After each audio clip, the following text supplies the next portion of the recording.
voltamos com o nosso convidado. E antes de qualquer coisa, eu gostaria de agradecer o apoio das lojas Segmagem.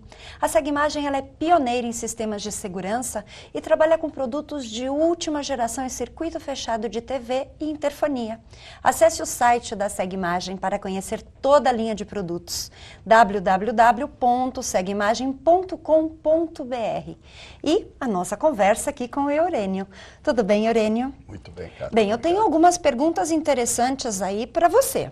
Vamos falar da eubiose? Vamos. Então, por favor, eu gostaria de saber primeiramente sobre alma e espírito. São a mesma coisa?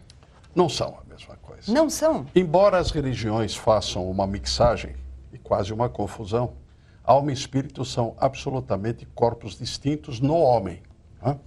Então nós temos a constituição do homem, que é formada de corpo físico, que envolve uma parte vital, do corpo anímico, que é o nosso processo psicomental, é o nosso diálogo e o que nós sentimos, e o corpo espiritual, que é o Cristo em nós. Todos nós temos um corpo, uma expressão um pouquinho grosseira, mas nós temos um núcleo espiritual, que é um corpo também, que é formado por uma trilogia, porque tudo que é espírito é 3, tudo que é matéria é 4. Olha que interessante. Bem, todas as pessoas têm muitas dúvidas sobre o segmento que a eubiose faz dentro dos seus estudos. E segundo sabedorias ocultas, qual é a verdadeira constituição do homem? Então aí você vai falar desses corpos? Falo um pouquinho de cada um deles. Por favor. A Terra fornece o físico e o cosmos fornece o vital. Nós temos no nosso corpo físico alguns centros de força que captam essas energias vitais que são responsáveis por estarmos aqui pulsando, respirando e conversando. Sim. Então, a parte material recebe a vida do cosmos. É o próprio cosmos que tem uma alma completa e geral, da qual nós extraímos vamos dizer assim, um segmento para formar a nossa vocação na Terra. Então nós temos uma individualização da alma universal em nós, porque nós somos os vanguardeiros do processo da evolução. Ou seja, o que nós adquirimos de experiência aqui vai para um processo geral, e isso significa também o nosso crescimento. E nós temos a parte imponderável espiritual, que também habita muito mais longínquo do que a mais longe das estrelas, que é de onde provém a nossa mônada, o nosso princípio de vida. E é lá que está o Deus último. Chamaríamos de Deus último, embora seja um Deus incomensuravelmente distante, mas é aquele para o qual nós devemos ter a vocação última nossa. Então existem os deuses criados pelos homens, os deuses mais distantes, que também têm o seu valor, porque fazem parte de um plano chamado plano arquetipal. São os padrões da evolução. E existe o Deus geral, o único, o último, que está muito mais distante. Então é isto que funciona dentro da constituição do homem.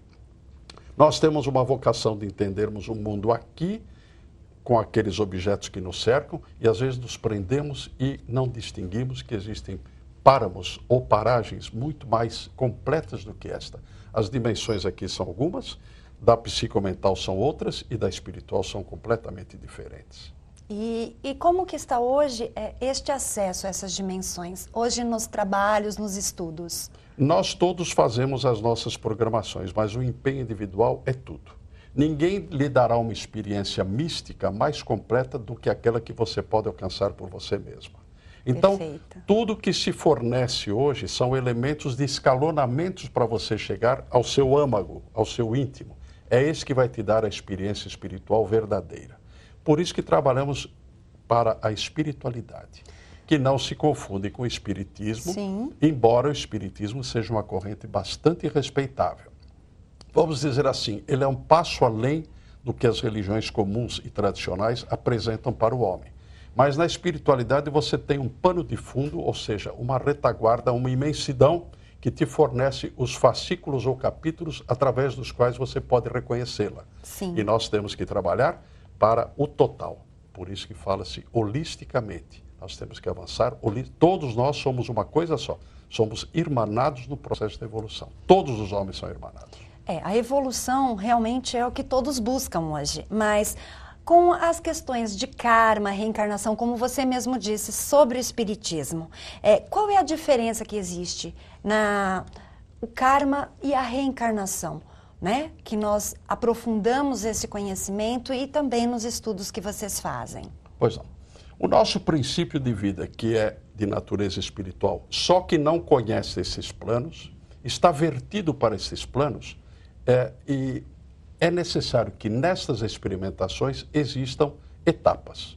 Nestas etapas, nós temos uma lei da natureza verdadeira que temos e somos, que nos chama e temos as nossas práticas. Quando existem diferenças, porque nós temos necessidade de fazer esse reconhecimento. Sim. Quando nesse reconhecimento nós criamos situações díspares, existe um processo chamado causa e efeito, que é o karma, que vai fazer com que necessariamente nós possamos ter a retomada de um itinerário para fazer o reconhecimento. Então o karma não é bom nem mal, ele é simplesmente um ajuste. Todos têm medo do karma, parece que é um monstro. Não, ele ajusta. E quando ele ajusta, ele é necessário que seja rigoroso para que nós possamos estar atentos ao que realmente interessa em termos de evolução. Porque evolução é a transmutação da vida energia em vida consciência. E o que domina é a consciência espiritual. E, finalmente, quando esses capítulos não são suficientes, esta alma, vamos dizer assim, inspirada pelo Espírito, retoma a forma material para poder completar ou corrigir aquilo que não fez na vida anterior. Este é o processo da reencarnação, que ao invés de estar tão distante dos princípios bíblicos, o Cristo a ele se referiu por muitas vezes em diversas passagens. É verdade. Bem, dentro do processo evolutivo de cada ser, como encarar o livre-arbítrio? Porque, na verdade, livre nós não somos, nós temos que o tempo todo fazer escolhas, não é mesmo? Você disse uma grande realidade. Aparentemente somos livres, mas não somos. Despertada a vocação do acerto, cada vez mais nós nos dirigimos a ele. Então, no caminho do acerto, existe no início, parece que uma prisão, um caminho muito estreito, muito dominado por aquilo que não somos nós.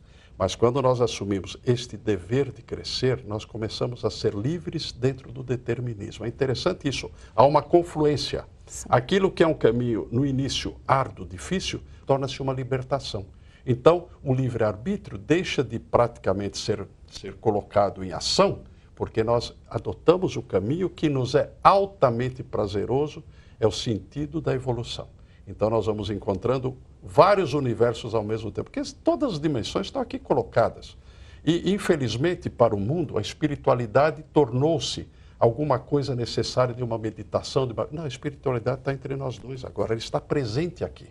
Ela é presente, apenas que nós não a sentimos, porque ela faz parte tão intensa da nossa natureza última, que quando nós começamos a praticá-la, nós conversamos assim, estamos sendo espiritualistas sem perceber. Com certeza. E é isso, e passando aos ouvintes desse princípio também. Sim, e eu tenho certeza que as pessoas querem muito saber sobre os estudos da eubiose. Como entrar em contato, como desenvolver, né, esses assuntos. Isso, nós temos um portal eubiose.org.br. Este é o portal da eubiose. Agora, estes estudos, eu vou à eubiose, a eubiose vai me fornecer elementos de um caminhar. Muitos deles enigmas que nós vamos resolvendo, né? É a palavra do programa. Então, neste caminhar, a eubiose o que pode fazer é expor, criar condições, te dar uma mística para praticar. Nós temos os nossos rituais, os nossos cerimoniais. Todo este contexto é formidável, só que se você não andar, o contexto fica inerte diante de você. Eu não acreditaria numa doutrina que fizesse por você. A eubiose não faz por você, ela cria as condições para que você faça por você. Autoconhecimento. Autoconhecimento. Esta é a chave. Ou vale dizer, quando você se autoconhecer em profundidade, a eubiose fica uma bela ilustração. Mas não é ela que está te levando, é você que está se levando. Isso que é importante. Então, para finalizar este bloco, uma mensagem para a evolução de cada um, daqueles que estão nos assistindo. Pois não. Você tem a certeza de que você pode e deve evoluir. Ou seja, esmere-se. As virtudes faladas da vida não são em vão. Vão ver que os resultados da prática das virtudes, independente de qualquer religião que diga isto, são os mais generosos para você se auto-reconhecer. Quando você se auto-reconhece, você passa a reconhecer os valores da vida. E nesse escalonamento, os valores vão ser maiores para você, aqueles que te levam realmente à evolução. Bem, vamos para um rápido intervalo e voltamos já.